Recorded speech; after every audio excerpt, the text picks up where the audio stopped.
All right, so appreciate everybody coming out today.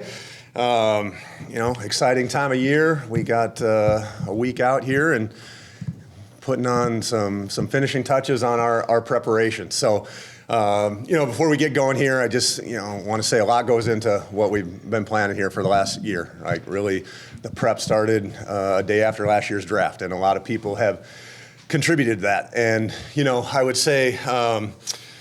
First and foremost, I'd just like to thank Michael Bidwell for, the resources that he's provided us, allows JG and I to do our jobs, and been a great sounding board for us. And, it's just exciting time for us and exciting moving forward. A couple groups I'd like to recognize. First, Dave Sears, what he means to me personally, professionally, the work that he puts into the draft and for our personnel department, just can't thank him enough for what he does for our organization. Matt Harris, Rob Kissel, going back to free agency, kind of led the charge on our front there. Both of them incredibly organized, prepared, ready to roll. Along with Glenn Fox and Andrew Kaskin in the pro department, who all those guys have now changed and moved their attention to the college side and pitched in there for our final prep. A group that is special, near and dear to my heart, just based on my background and my upbringing, is our college staff. And, the work that these guys put in, the time that they spend away from their families, hotels, traveling across the country, a lot of sacrifices that they make to prepare us and get us ready for this. So, it's Ryan Gold, Josh Scobie, John Mancini, Chris Colmer, Luke Palkle, Zach Canty, don't want to forget anybody, Fonz Knight, Alex Vallis, Zach Devlin, Keegan Lair, Darius Vanette, Chad Jenkins, Andrew Ford, Stephen Wise, and Josh Pierjean. Like, those guys are unsung heroes for what we do and have really put us in a good position moving into next week. Our analytics department, led by Charlie Adkins, his staff, Joanne Druzzi, Nick Tice, Carter Tamblin, Heather Goldade. We had a great presentation from them earlier this week, giving us their take on, they digest a lot of information and kick out things that are able for a guy like me to understand, which is not easy to do. So that was a great meeting we had with them, giving us their take, just a different view of draft prospects. It was fun. It was a great job by them to put their spin on our draft preparations. Our operations department, Matt Caraciola, Dan O'Brien, Jay Respass, those guys are handlers, and everything that we do around here, it goes through them, and they make sure everything's running smoothly, and really appreciate all that they do for us in the organization. Trainers, doctors, our medical staff, they have a big part in what we do. Player development, our sports science staff, like everybody chips in this time of year, and everybody has their take, and everybody has helped out to complete the evaluation of our players. And then finally, I want to thank you guys. So appreciate you guys coming out here. I know the season is a grind for you guys. I know, transitions a little bit in the off season. Combine and combine prep, and now we're here in draft time, so I know you guys got an important job, and it helps us be a conduit to our fans, and you guys do a great job, and so appreciate that. So with that, we'll try to answer any questions you guys got, so let them fire away. From where it was when you came in last year, and certainly a lot of people who were here that are still here, how has that transition been in terms of maybe you want things done a certain way and how they adjusted as you now in year two of your second draft? Yeah, I think we talked about this a little bit last year, how it was going to be a gradual process, and there was going to be things that were different, timing of different meetings and different processes and structures in place that we were going to ask of our scouts to do, our pro scouts, our college scouts, our analytics group. And so I think what we were able to do this past year is we were able to put a lot of those in place. And I think the timing of when things happened during the year, where we had our December scout meetings, then we had our February scout meetings, then we had our April process, and I think, and then when we brought the coaches involved, I think everything has fallen into place, the timing wise. Didn't change the volume of work. It didn't change what we had to do. It didn't change the end product of where we were trying to get to. But I think just everybody knowing, having a clearer picture, going through it at once last year, and finally ending up this year, I think the process and it was just much smoother, much more efficient than it was last year. I know on social media, Daniel Jeremiah from NFL Network had tweeted out how what great shape you guys are in terms of draft picks and everything, and how this really could set you guys up for like the next 5 years, how this class goes. Do you look at the draft class like that? Is that too much? I don't want to say too much emphasis on it, because obviously it's important, but does it have that kind of impact on this team going forward? Well, I think, Darren, I think every draft is important, and I think, this is one of the biggest roster building parts of the year. And so we got through one in free agency. I think the draft is, arguably the top way to add new players into our program. So, I think every draft is important. It just so happens that this year we have more swings at the plate with the volume of picks that we have. So, whether we have 5 picks or 10 picks or 11 picks, whatever it is, like we take every pick seriously, and we put a lot into selecting those players and making sure that those are the right guys to add into our program. So, this draft is important. Last year's draft was important. Next year's draft is important. Every draft is going to be of the utmost importance as long as we're here. Is your board set, and do you mock? I know other coaches or other GMs go through mocks over the course of the process. Is that something you do, and how does that help you? Yeah, Josh. I'd say our board right now is 95 to 98% complete. We're, I think hay's in the barn. Maybe that's a good way to put it. So we're in a good spot. We're in a really good spot. And so now I'd say for the next week is when we do turn our attention to scenarios, and this guy goes here, and we use the mocks to take a look at that. And I would say, I don't know that anybody knows anything more than we know. I think we're all just waiting. It's we'll sit there and watch TV just like you guys do, and as those picks come across the board. And I think for the next week, what we'll do is we'll throw different scenarios at each other, and how will we react if this guy's available, if this guy's not available. And so that's what really this last week is for me. What's your general draft philosophy this year, Monti? Good players, right people. Can't get enough of them. So that will always be our draft philosophy, picking the right people. Good people, good players, people that fit what we're trying to do, both on the field and off the field. We can't go wrong if we draft those people. JG, along those lines, when it comes to the people part of it, I mean, if a guy can't play, he's not going to help you even if he's the best guy in the world. But, how crucial is it for you to get the right people in here? Very, very. I think that's what wins. Team first people, team first players, when they understand that and they live that, and that's how they go about going through their daily routine, I think that's what wins. So that's something that is really cool, because I know we're very aligned on that. Monti, when there's one prospect that kind of stands out for this fan base, what would be your message to them as far as falling in love with a prospect at this point, a week before the draft? Well, I mean, hey, our fans are very important to us, and I think ultimately what I can promise and what I always promise is we're going to do what's best for the team. We're going to do what's best for the team this year, and then also long term. And so, I guess everybody's got an opinion. Everybody's got favorites, and that goes with the territory. So, I think ultimately JG and talked about this at length. No matter what decision it is, whether it's draft or free agency or cutting a player or who makes a practice squad, every decision that we make, it will always be what's in the best interest of the team. Monti, you mentioned going through scenarios over the next couple of days, but on Wednesday night, the night before the draft, on a personal level, what's kind of going through your mind? How early I can get to bed. No, I mean, I've already told the guys that Wednesday we're going to be out of here at a decent hour. I hope to be doing dinner with my girls, and I think at that point we're going to take a step back and try to get a good night's sleep and see what comes our way on Thursday. That's code, Zach, for don't call me after that. Got it. This question could be for both of you, but Monti, when let's say in drafting, we've all seen a lot of us see the video where you're making calls, moving up and down. What do you got? Well, we want this pick and that pick. When you're doing that, what's that rush like? Are you in the zone? And for you to watch him do that, is that like watching Conor Murray run the 2-minute offense and coming down for a game-winning drive? What is that like for both of you guys? I'll go first. Intense.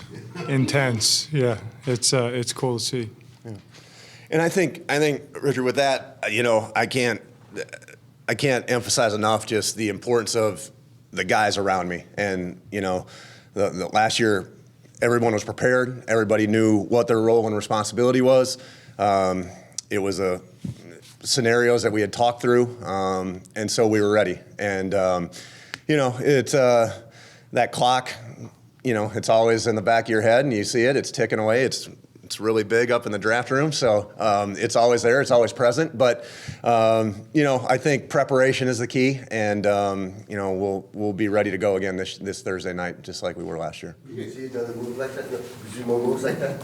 I wish I could predict the future. You know, I wish I could. I mean, you know, I think you know, the draft it's so unpredictable, and you know, I think.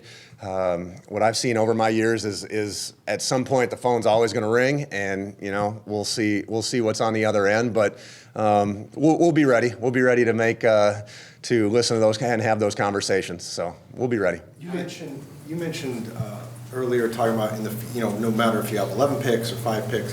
I'm curious your thought process. If it works, I mean, you're not going to force it, I would assume, but if it works, are you the kind of GM that would prefer to try and get a couple extra picks no matter where they might be going forward, or do you not look that far forward in terms of your draft capital? I think it's really all situational based. You know, I think, yeah, I mean, the easy answer is, yeah, I'd love to have, you always want more picks, right? But you also, like, we need players. And so, you know, I think it's really more opportunity based. Like last year wasn't a case where we came in saying, "Hey, we want to get a bunch of picks in the future." It just worked out that way, and I think it's really what opportunity presents itself. If the value is there, is the value there to take the deal? Is the value there to stay and pick a player? I think that's really a case by case basis. The preparation, not in terms of grading players, but the process for you and your group. How different is it when you have 2 picks in the first round? Really not different at all. Not different at all. We stack our board just like we always do. It just so happens that it's going to be our turn to pick again, when in the past it hasn't been. So nothing changes. Nothing changes. We still scout the entire draft like we always do. We don't do anything more intense than we have in the past. It's just simply it's our turn a little earlier than it has been in the past. Have you noticed any more intrigue in your top pick this year than you did last year? No, it's hard to say. I would say really those conversations will really probably pick up next week. So, you know, we had plenty of conversations already, more just surface level, and similar to last year. You know, you really start to drill down on those the week of the draft, and you know, really the Wednesday and Thursday before opening night there.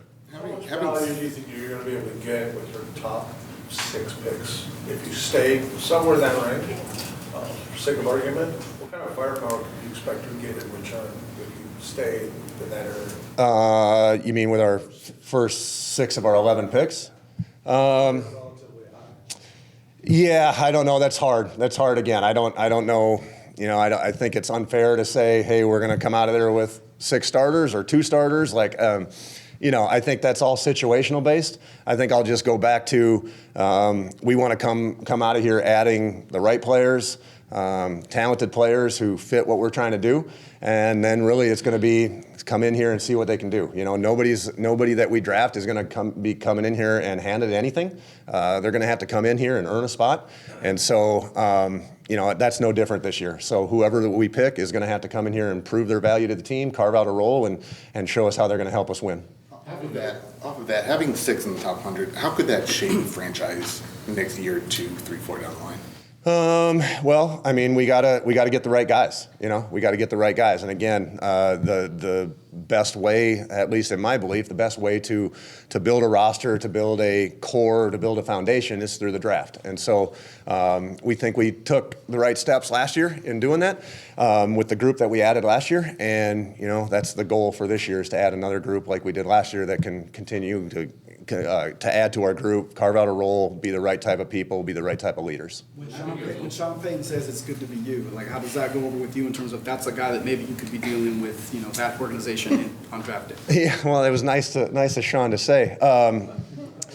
Yeah, you know, hey, listen, I think I said it back at the combine. I mean, being at number 4, it's an opportunity, right? But it's not an opportunity that we want to have, moving forward. So, we're going to use the opportunity to either add a really good player or, if there's an opportunity to move around a little bit, then we'll investigate that as well. So, 4 represents an opportunity, just like last year being at 3 represented an opportunity.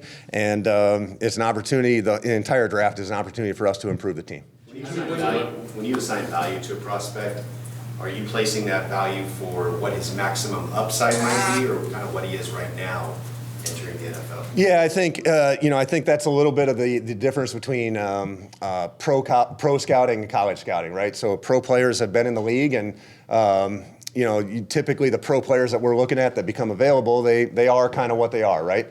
And the key to college scouting is there's a projection element, and there's a challenge to that because guys are coming from different levels of college. They're playing in different systems. The field is different.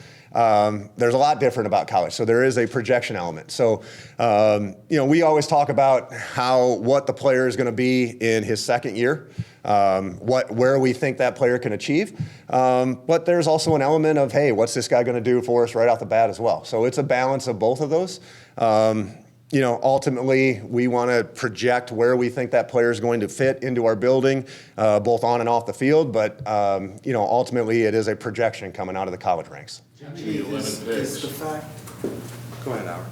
Having those 11 picks and, of course, those 6 early ones, how much flexibility do you think that gives you to kind of move around if you want to? Because obviously, if you end up drafting 11 guys, that's a lot of new players to bring in as rookies. Mm-hmm. I mean, it's one of those things where I could say it gives us a lot of flexibility, but as with anything, you need a partner. And so you need to find someone who's willing to move. And we have to be willing to move one way or the other, up, move down, and you got to find a dance partner on the other end. So, I could come in here and say, hey, we want to move all the way around, but if nobody wants to move, then we can. And I could say, hey, we want to sit here and stand pat with all 11, and somebody comes with an offer that changes my decision. So that's not entirely up to us with all those picks. So that's why we got to just stay flexible and stay ready to go no matter what comes our way. With Washington saying today they'll probably stay at 2, and obviously Chicago's probably not moving off of 1, do you expect more calls, more interest in that 4th pick, or how does that kind of affect what you guys might do? That's hard to say. That's hard to predict because I think, it seems like everybody kind of feels that number 1 is set in stone. I would say after that, I don't think anybody knows except for those teams that are picking in those spots. So, we have to wait a couple picks there. And so I would say what happens in those 2 picks are certainly going to affect what happens to our pick. And so, we'll sit and we'll wait. But, I think there's a lot that hinges on what happens before us. And, we got to kind of wait and see and have our popcorn ready for what goes on in front of us. As the draft goes on, as you guys make picks, does your mind go to, okay, we picked player X just now. Does your mind go to, okay, where can I use him? Where might he fit right away? Or is your mind still with, like, okay, who are we going to pick next? Like, how do you kind of go through the draft? The first part to the question, Darren, that's done. Besides the last 5% here that we're about to go do.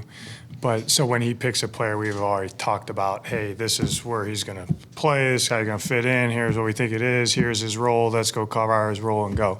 From there, then it becomes, when we're on the clock, how can we add the best player, So it's really no more complicated than that. The way you guys finished the season last year, specifically on offense, the last 4 weeks, top-rated offense in the entire league, did that influence or alter how you approach this draft? Thinking, we're here now, maybe we could be here if we do this. Whereas opposed to, you're not in rebuild anymore, you're more on reload. Well, I mean, I certainly, listen, we're excited about how the end of the season went. We're excited about how we finished there. But, in all reality, that really has no bearing on the 2024 season. So when we get the rest of the team in here, in the next couple of weeks when we add our new players, it's all about how we're going to build and how we're going to approach the 2024 season. And so, sure, we ended on a high note and we were excited how, some things came together, but it's really about what we do moving forward. Now that some of the players are back in the building for either of you, whether that's that's coming into your office or seeing you around the facility, are they a little more chatty with you, maybe about former teammates or, prospects from their schools with what they prefer? From my standpoint, our guys care what we're doing. So, yeah, they're very chatty. They want to know what are we doing to get the football team better. So it's actually really cool because they have an investment in wearing the Cardinal on their helmet, and I love that. So I love having those discussions. And it's cool, too, because you listen to their point of view and you say, have you ever thought about this? Oh, no, I guess I didn't think about that. Yeah, I know. I said, well, take that times 100, and that's what he's thinking about. So it's cool when you kind of listen to those guys and hear their opinions. I welcome it. How many people players do you think came and talked to you about just the draft process? How many guys we got on the roster right now? When you trade back up into a top 10 type of thing, do you have that player locked in? Or like for that one player, you're only making that trade if you know you can get that one player? Or is it you have a couple different options if that scenario like last year would play out? Yeah, I think that's a whole part of the draft strategy as we go through it. I think in some cases there's multiple, and other cases there's not. So, I think that weighs into the first decision to drop back, right? Because if you choose to drop back, well, I think we can get something later or can move back up.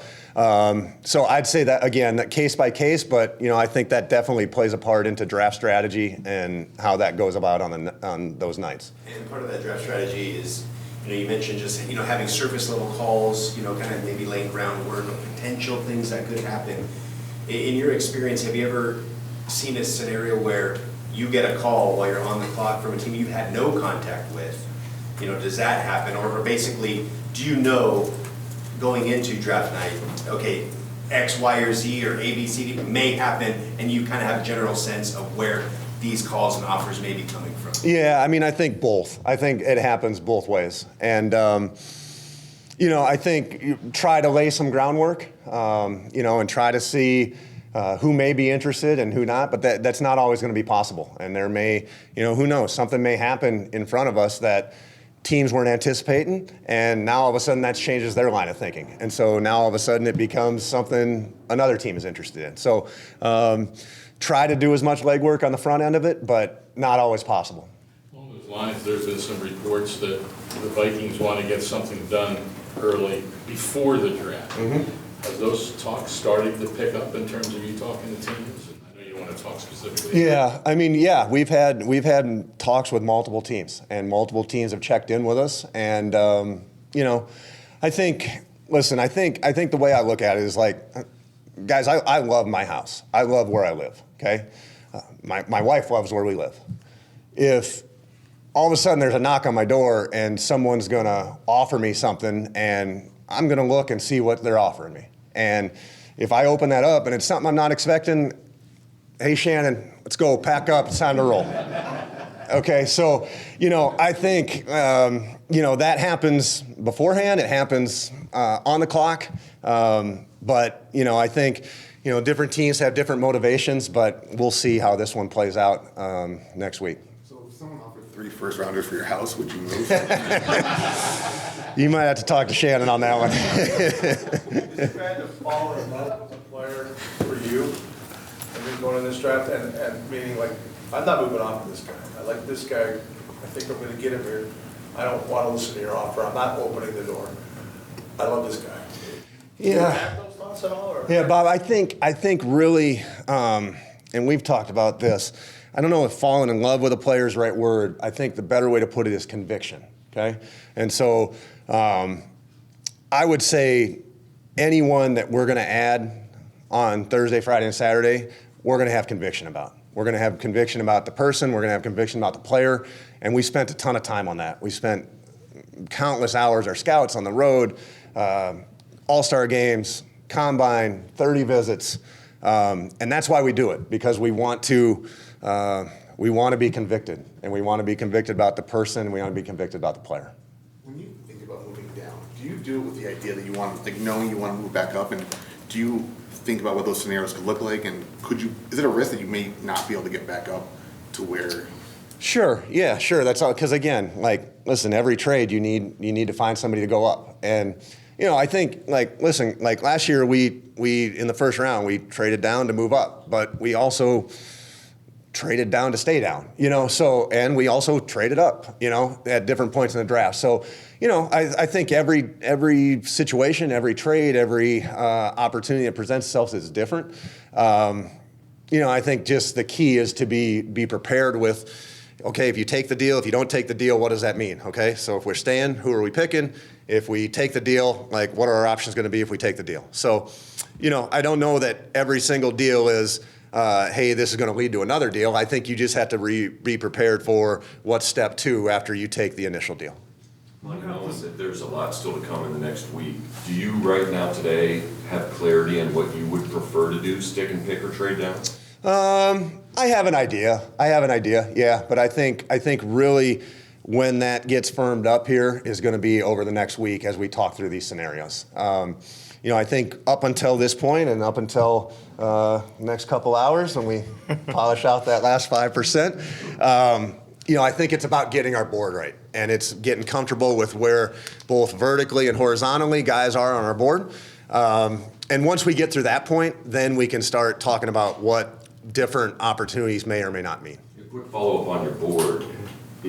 What's your perspective on the public media narrative that emerges around this time of year about boards and rankings and what team rankings are? Is it a huge difference? Are there obviously some differences, but how close to reality is the general draft consensus this time of year? I think that's a great question. I'm not sure, but what I do know is that we have our board upstairs, and 31 other teams' board doesn't look like ours. Now we think we nailed ours, but we nailed ours for our team, right? And so what works for us is not going to be what works for somebody. And I get that. Somebody's going to value a player higher than we do, which is fine. It happens every year.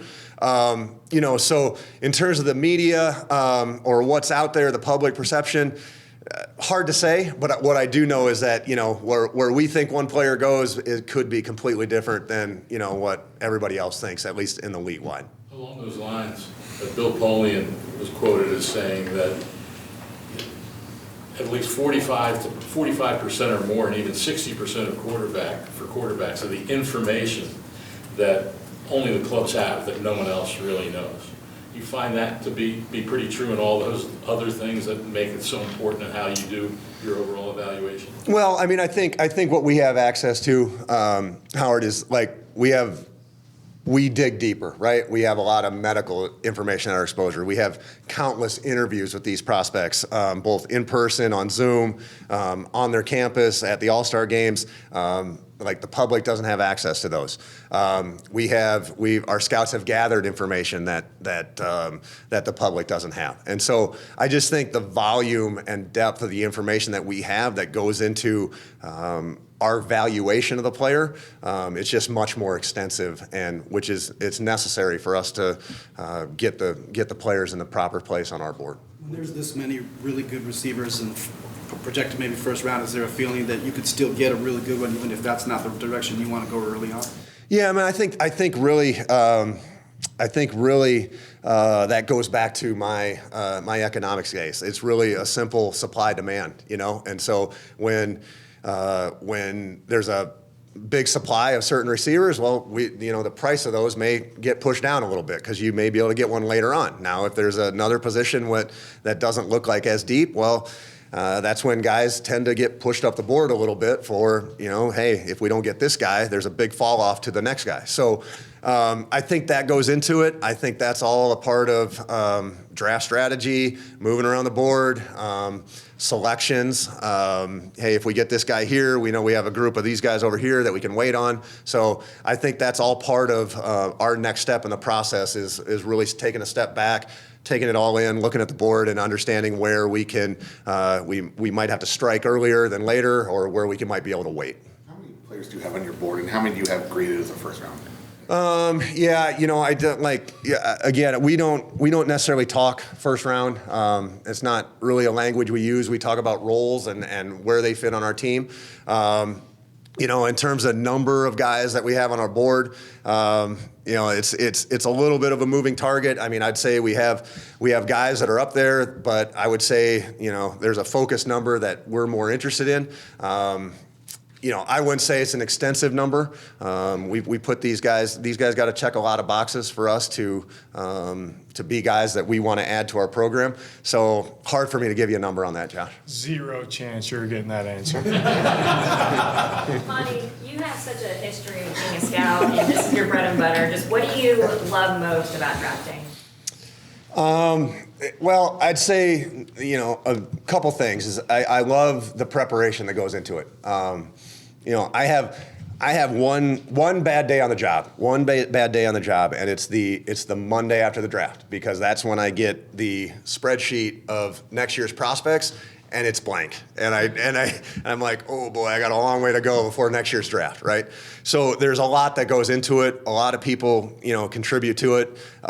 So I love the preparation, and I love draft night. And then, I think a really underrated thing for me that I love to do, and last year was my first chance to do it. I've been able to witness it, but the opportunity to pick up the phone and call these guys who, this has been their lifelong dream, and they're surrounded by friends and family, and to be able to tell them that their dream is going to come true and their life is about to change, and to be able to hand the phone to Michael and hand the phone to JG and welcome them to our team.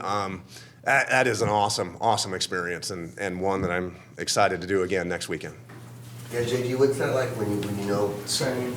I get a tear in my eye when he talks about it. It's cool. That's the human element of the game, and because it is so performance driven and results and cutthroat business, bottom line.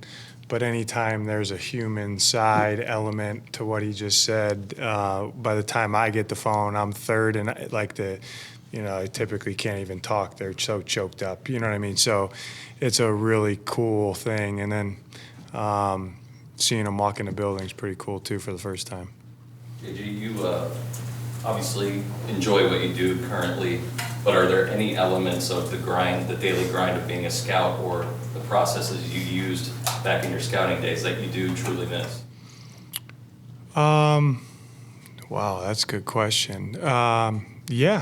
Yeah, there are, but I get that fixed through this process. You know what I mean? Just the evaluation of players and people, and how are you coming up with your opinions when the boss asks, and then growing from those. And not every building's the same, and not every, situation guys talk about, this guy made it, this guy didn't. Well, there's a lot of set of variables that go into that maybe I wasn't wrong or maybe I wasn't right. You really don't really know. But we know the people that we're bringing in, what we want to see out of them and why we're selecting them. But the evaluation piece is cool, but off the top of my head, I say no, because I don't get to teach schematics, but I'll let him do all the heavy lifting there. JG, when where your board is and what the prospects you have really high, and you have all these guys coming in for visits, you find yourself, trying to connect with the guys that, very likely could be 100%. Yeah, 100%. I mean, the way Monti has our 30 visits set up, I think, is phenomenal for the information that we get, to connect with the player on a personal level, to figure out if he, fits the price of admission to come here. That's a really cool thing to sit down and talk with those guys, and it's a very detailed out, scripted day of how we do it. And we find out a lot of information, but it's cool to meet the guys, or not even meet them. The second, look at those guys, some of those guys. Sometimes the first time I've got a chance to meet them, but yeah, that's a cool process that we put a lot of stock into. Money you have. Omar, we'll make that the last one. Money in those 30 visits, do you just kind of have them meeting different departments and staff members and just try to gather that intel from a variety of sources? Is that what he's referring to? We do, yeah. We call it the county fair, and